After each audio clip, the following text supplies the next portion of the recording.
Don't miss the inaugural All-American Cup Team Tennis Tournament presented by Thomas J. Henry at the Freeman Coliseum in San Antonio, Texas, November 11 through 13. The All-American Cup features 10 top men's U.S. players competing on 2 teams, East versus West, each captained by the greatest tennis doubles team of all time, Mike and Bob Bryan. You don't want to miss this. Brother versus brother, East versus West, best versus best. Tickets on sale now at allamericantenniscup.com. It's time for Math Tuesday. Math Tuesday.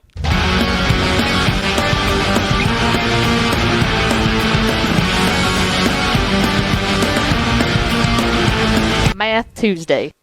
It's Math Tuesday here on Texas Football Today, where we take an opportunity to dig inside the numbers and talk about all things high school football, college football, and recruiting, math. all with an eye towards math. Because that's what we are. We're math magicians around here. Mm-hmm. And so I want to Do talk... not look at our degrees from college. or our grades in math class. Just trust us. I took one math course. Let's talk... Did you? Yeah. Which one was it? The super easy one. Like the beginner course. So that was it. Statistics, too, and it ruled. Statistics was great. Let's talk a little bit about home field advantage. Go. And I am a little torn on the idea of home field advantage. So the common narrative would be, if you play at home, that is you should have a small advantage in the game, right? That being at home is in football in the NFL usually, as far as betting is concerned, it's about 3 points. Mm-hmm. It's about 3 points is where it tends to lie. I'm a little torn though, because I also think that while obviously there are hostile environments and things like that, I'm not sure it makes all that much of a difference. Mm-hmm. That if you're a better team, you're just going to be a better team. Now, in high school football, it's interesting because I don't think all home field advantages are created equal. One, obviously crowd size varies differently. Yeah. Stadium size varies differently. Mm-hmm. There's also a bigger gap between the good teams and the bad teams. And I think the biggest thing is travel. I was just fixing to say, I think that, like, Mallory and I have talked about this before, and we have a very differing opinion on this because she went to Arlington, which mm-hmm. means Arlington ISD, which means the furthest that they traveled for an away game was about 20 minutes. Mm-hmm. And so, yeah, your body doesn't get tired. But we used to do basketball games on a Tuesday night all the way down in Taylor or Salado. That was 2.5 hours on the bus. Right. Like, after a full day of Yeah. school, and that's travel. Yeah. Travel's the main factor. And that's the interesting thing is that, like, I think that there is such a thing as home field advantage, but it's not necessarily, oh, they're playing at this building. Yeah, it's not necessarily, oh, this turf is different than this Right. turf. It's the location. I think it's, when we talk about home field advantage, we mean like a conglomerate of different mm-hmm. factors that we kind of all lump into one bucket.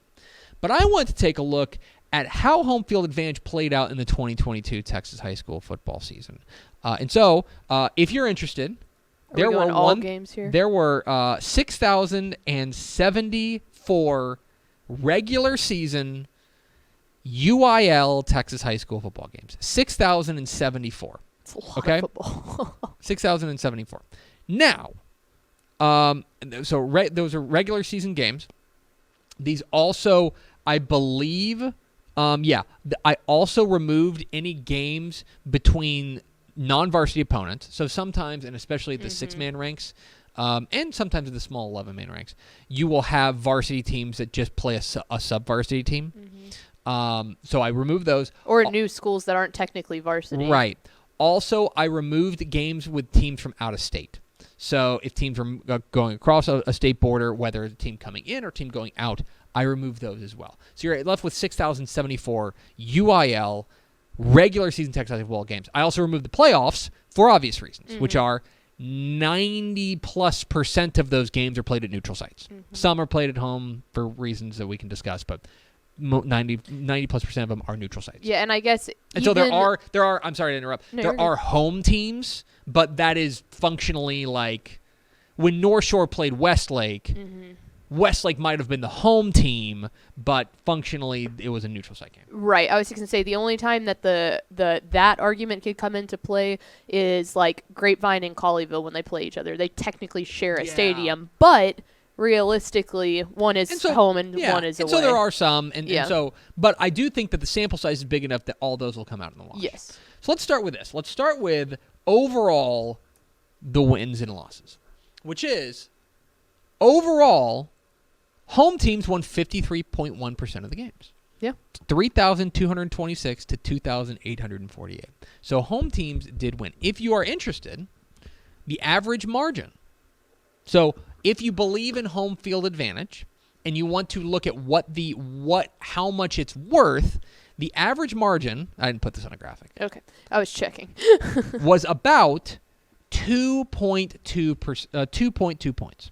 About 2.2 points. A home team scored 2.2 more points on average than visiting teams. So that would kind of jive with the idea of about a 3-point advantage for being at home. 2.2 points. Especially because if you want to put it in terms of the NFL, there are so many more games being played with Texas high school football that dropping down 0.8 points seems very, very in line with each other. So I want to take a look, though, and I want to take a look as far as, because we have all these games. We have 74 games. 6,074 games. A lot of games. But not all of these were always going to be close. For example, let me give you an example, and I don't mean this, I don't mean to be disparaging to somebody or to a team, but Austin LBJ hosted Austin Eastside. Okay, Austin LBJ hosted Austin Eastside. Now, Austin LBJ, very clearly the best team in Austin ISD. Austin Eastside, still kind of retrenching itself, trying to get its feet back under him. That was never going to be a contest. And by the way, the game ended 96-0. Okay? So, the question is, how do we kind of sort for those? And so what I did was I took a look at the games that the DCTF computer projected to be within 8 points. So the DCTF computer looked at these and said these two teams are relatively evenly matched, that we think this game should be a one-score game. And here, I thought, or no, go to the next one. Oops, sorry. And here is an interesting thing.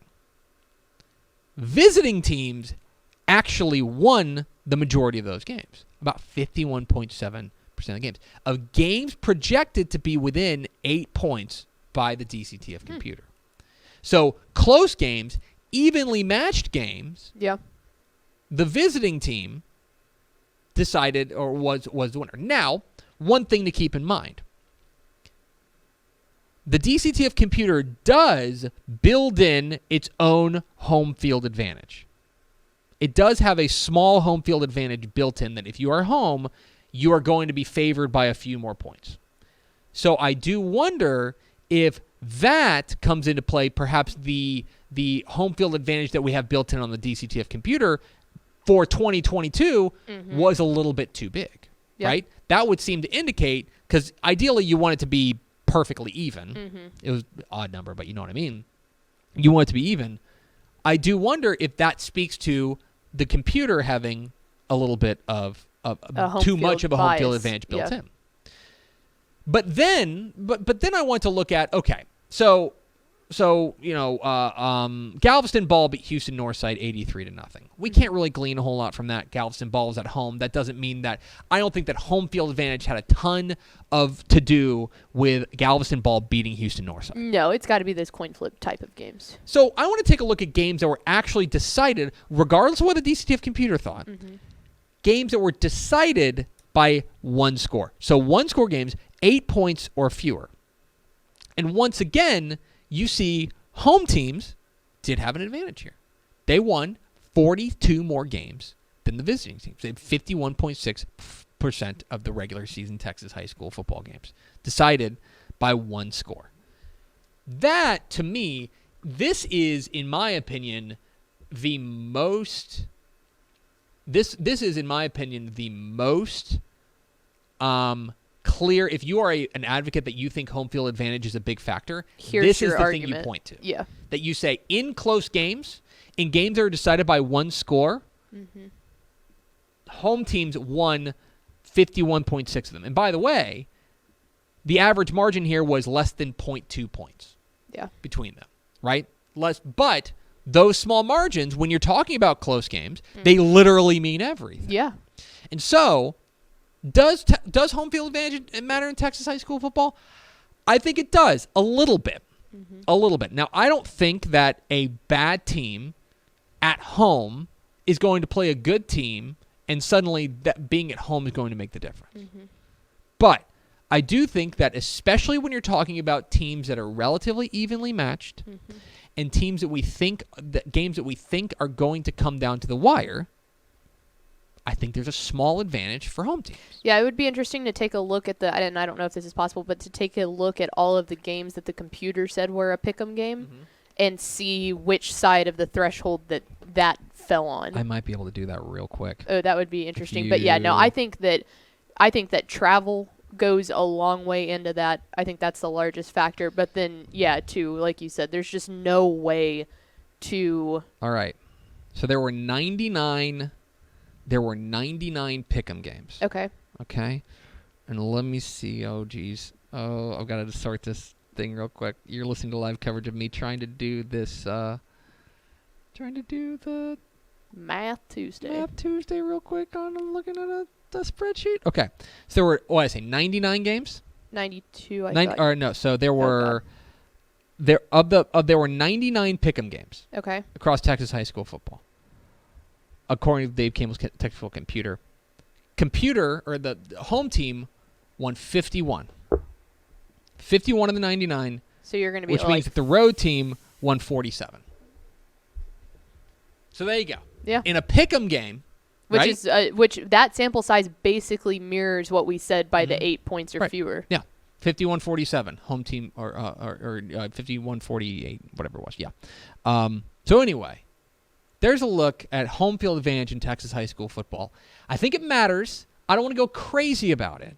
But I do think that when you take a look at the numbers, home field advantage is, on the whole, meaningful, probably by about 2 points. And in a close game, that can mean everything. Well, and I think in the neutral site games is when you can really see of how much crowd attendance matters, because that's definitely just one of the small factors that goes into the large equation.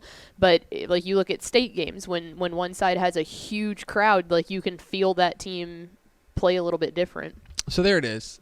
A look at Math Tuesday. Math Tuesday. Thanks so much for watching that video. If you would like more and to be notified when they come out, go ahead and click that subscribe button right down there. You can also watch Texas Football Today every day live at noon on TexasFootball.com, Facebook, Twitch, and right here on YouTube. For more of the best coverage of Texas football in the Lone Star State, go to TexasFootball.com/subscribe.